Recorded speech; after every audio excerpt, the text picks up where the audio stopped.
Sir, আমার দুধ খাবেন? কি বলছো এসব? স্যার প্লিজ খান, অনেক মজা পাবেন। না, আমি এটা পারবো না। তাছাড়া তুমি আমার ছাত্রী। ছাত্রী তো কি হয়েছে, আমি কাউকে বলবো না। না জান্নাত, এটা সম্ভব না। অন্তত একবার হাতে নিয়ে দেখুন, তারপর ভালো না লাগলে খেতে হবে না। কিন্তু কেউ যদি দেখে ফেলে?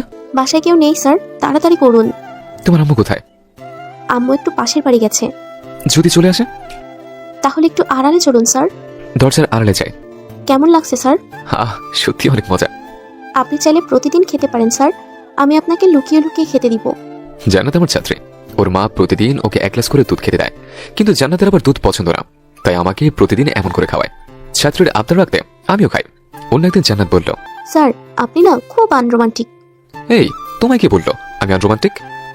আচ্ছা সত্যিই না হলে আমি সেই প্রথম দিন থেকেই বলছি আমার আপনাকে খুব ভালো লাগে, আমি আপনার সাথে রিলেশনে যেতে চাই, কিন্তু আপনি তো কিছুতেই রাজি হন না। ওকে, গার্লফ্রেন্ড হতে চাইছি না, আমি আপনার বউ হতে চাই। প্লিজ প্লিজ একবার শুধু হ্যাঁ বলেন। জান্নাত, আমি তোমাকে আগেও বলেছি যে আমি তোমার টিচার। টিচার আর স্টুডেন্ট কখনো রিলেশন করতে পারে না। কেন পারে না? আপনি কি তাহলে অশিক্ষিত মেয়েকে বিয়ে করবেন? এটা আবার কেমন প্রশ্ন? আমি একজন শিক্ষিত হয়ে নিশ্চয় শিক্ষিত বউই চাইবো, তাই না? হ্যাঁ, কিন্তু সেও তো স্টুডেন্টই হবে। হ্যাঁ, বাট আমার ছাত্র তো আর হবে না। এই, তুমি সব ছেড়ে পরে মন দাও। ভুলে যাচ্ছ তোমার সামনে এইচএসসি পরীক্ষা। না, আমি ভুলে যাইনি। প্লিজ স্যার, আমি আপনাকে সত্যিই খুব ভালোবাসি। আমি কি দেখতে এতটাই খারাপ যে আমাকে বিয়ে করবেন না আপনি? জান্নাত, এখানে সৌন্দর্যের কথা আসছে না। হ্যাঁ, তুমি খুবই সুন্দর। আর হ্যাঁ, ভালোবাসার কথা বলছো। তুমি যদি আমার ছাত্র না হতে তাহলে আমার এতে কোনো আপত্তি ছিল না। তোমার মতো ভালো একটি মেয়েকে পাওয়া সত্যি সেটা আল্লাহর অশেষ রহমত স্বরূপ। কিন্তু আমি নিজের ছাত্রের সাথে কোনোভাবেই সম্পর্কে জড়াতে পারবো না। এখন তুমি বই বের করো। এমনিতে আমার অনেক লেট হয়ে গেছে, কোচিং করাতে লেট হয়ে গেলে আমাকে খুব সমস্যা পড়তে হবে। জান্নাত আমার কথা শুনে মন খারাপ করে বই বের করছে। আমি কিছু বললাম না, বলতে গেলে আবারও শুরু হয়ে যাবে। পরের দিন সকালে ক্লাসের কিছু সময় আগেই কলেজে এসেছে। আজ আমার এক কাজিন এই কলেজে অ্যাডমিশন নেবে, তাকে ভর্তি করানোর দায়িত্ব সে পড়েছে আমার কাঁধে। প্রায় অনেকক্ষণ দাঁড়িয়ে থাকার পর আমার কাজিন তিশা আসলো। আসসালামু আলাইকুম ভাইয়া, কেমন আছো? আলহামদুলিল্লাহ ভালো আছে, তুমি কেমন আছো? আলহামদুলিল্লাহ ভালো। ভাইয়া তোমাদের কলেজটা কিন্তু অনেক সুন্দর। তোমাদের না, বলো আমাদের। এখন চলো তুমি ভর্তি করে এসে। হ্যাঁ চলো। তিশা আর আমি যে অফিসের থেকে পা বাড়িয়েছে তখনই কোথা থেকে যেন জান্নাত এসে পেছন থেকে আমার গলা জড়িয়ে ধরলো। জান্নাত আমাকে জড়িয়ে ধরায় তিশা ট্যাপ ট্যাপ করে আমার দিকে তাকিয়ে আছে, কারণ তিশাও এর আগে একবার আমি প্রপোজ করেছিল, কিন্তু আমি তার প্রপোজাল ফিরিয়ে দেই। রিলেটিভদের সাথে কোনো রিলেশন হোক আমি সেটা চাইনি। এদিকে ক্যাম্পাসের আরো অনেকে আমাদের দিকে তাকিয়ে আছে। এসব দেখে আমি জান্নাতের দিকে রাগি চোখে তাকালাম, কিন্তু তার মুখ দেখে মনে হচ্ছে না সে আমাকে দেখে বিন্দুমাত্র ভয় পাচ্ছে। তাই আমি আস্তে করে জান্নাতকে বললাম, জান্নাত এসব কি হচ্ছে? তুমি আমাকে জড়িয়ে ধরেছে কেন? তিশা দেখছে তো। দেখুক, তাতে আমার কি? আমি তো সেজন্যই এভাবে জড়িয়ে ধরেছি, যেন সবাই বুঝতে পারে যে আগেই আমার হ্যান্ডসাম ছাড় বুক হয়ে গেছে। জান্নাত মুচকে হেসে কথাটা বলতে আমি তার হাত ছাড়িয়ে বললাম, এই, আমি কি কোনো সিট নাকি যে বুক হয়ে গেছে? সিট কেন হতে যাবেন? আপনি আমার ক্রাশ স্যার। জান্নাত প্লিজ ছাড়ো, নয়তো আমার মাঝ সময়ের কিছু আর বাকি থাকবে না। আচ্ছা ঠিক আছে, ছাড়ছি, তবে সাবধান, ওই মেয়ের থেকে দূরে দূরে থাকবেন, নয়তো একদম খুন করে ফেলবো বলে দিচ্ছি। তুমি ভুল ভাবছো, তিশা আমার কাজিন। এই যে শুনুন, আমি ভালো করেই জানি কাজিনদের সাথেও রিলেশন হয়, সো আপনি এসবে একদম যাবেন না, আপনি শুধুই আমার। ওকে, সেটা পরে দেখা যাবে, এখন তুমি এখান থেকে যাও। হ্যাঁ যাচ্ছি, লাভ ইউ স্যার। কথাটা বলে জান্নাত চুপ করে আমার গালে চুমুকে দিয়ে পালিয়ে গেল। এদিকে তিশা এসব দিকে রাগে ফুসছে। আমি জানি তিশা এখানে আমার জন্য এসেছিল। থ্যাঙ্কস জান্নাত, এখন আর এই মেয়েটা আমাকে বিরক্ত করতে চাইবে না।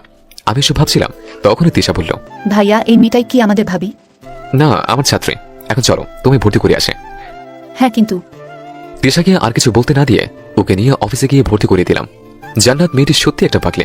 আমি তাকে ইন্টার ফার্স্ট ইয়ার থেকে টিউশনে পড়াই। জান্নাত পড়াশোনায় খুবই মনোযোগী। গতবার ফার্স্ট ইয়ারের ফাইনাল এক্সামে সেই ফার্স্ট হয়েছে। আমার একটাই লক্ষ্য, সে যেন এইচএসসি তে ফার্স্ট হয়, গোল্ডেন মার্ক পেয়ে আর অনার্সে উত্তীর্ণ হতে পারে। হ্যাঁ, এটা সত্যি, জান্নাত যদি আমার ছাত্রী না হতো আমি তাকে ভালোবেসে কাছে টেনে নিতাম। কিন্তু এখন স্যার হয়ে ছাত্রের সাথে সম্পর্কে চড়ালে জান্নাতের আব্বা আম্মু কি ভাবেন? এমন হতে পারে আমাকে জান্নাতের টিউশনের জন্য না করে দিল। সেই মুহূর্তে আমার স্বপ্ন কি হবে? আমি বর্তমানে অনার্সের শেষ বর্ষে পড়ছি। আমার অনেক ইচ্ছা ছিল এইচএসসিতে গোল্ডেন মার্ক পাওয়া, কিন্তু মাত্র 1 নম্বরের জন্য সোনার নম্বরটা ছুঁতে পারিনি। এই কষ্টটা আমাকে করে করে খায়। তাই আমি খুব করে চাই জান্নাত আমার হয়ে সোনার মার্ক কালেক্ট করবে। অনেকে হয়তো ভাববেন সেটা জান্নাত কেন, অন্য কেউ কি হতে পারে না? হ্যাঁ পারে, বাট আমি চাই জান্নাত পাক, কারণ সে যেমন আমাকে পছন্দ করে আমিও তার অনেক আগে থেকে জান্নাতকে পছন্দ করি। জান্নাত যখন ক্লাস 10-এ পড়তো সেই সময় আমার একটা কাজের জন্য স্কুলে যেতে হয়। সেদিনই তার সাথে আমার প্রথম দেখা। জান্নাত সেই দিনে আমাকে খেয়াল করেনি। আমি চেয়েছিলাম সে এসএসসি পাশ করার পর আমি তাকে প্রপোজ করব, কিন্তু একটা সমস্যার জন্য আমি 2 মাসের জন্য ঢাকা চলে যাই। তারপর ফিরে আসতে জান্নাতের আব্বু আমাকে বলে তার মেয়েকে টিউশনে পড়াতে হবে।